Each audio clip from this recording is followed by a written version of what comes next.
So what makes CareTech's monitoring approach different than others? Really, we focus in two areas, and what we find in traditional monitoring in the marketplace is it's really device-focused. It's device-centric. They call themselves a NOC, a Network Operations Center, and in our eyes, they're really only looking at half the puzzle. They're looking at what is the equipment doing. So give an analogy, if you're driving your car, you're really the end user. They're really peeking under the hood to see what's the engine doing, what's maybe the transmission doing. That's stuff that really the end user just expects to work. So to translate that back, we take an applications focus as well in addition to the device level look. So we want to see how that application is performing for the end users, the doctors, the nurses, the clinicians, the people that are actually using it.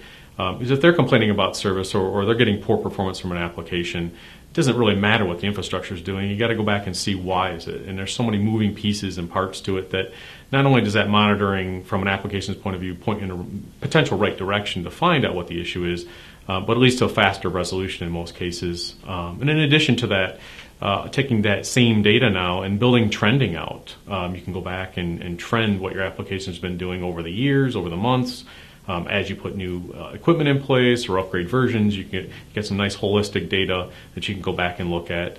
We do this through what we call synthetic users. So they're people that are unemotional. They're not having good days or bad days. They really are scripted to do particular business functions within the application and measure that. So now the data you're getting is really sort of free of that user's emotional experience that day to tell you how the application was performing or not.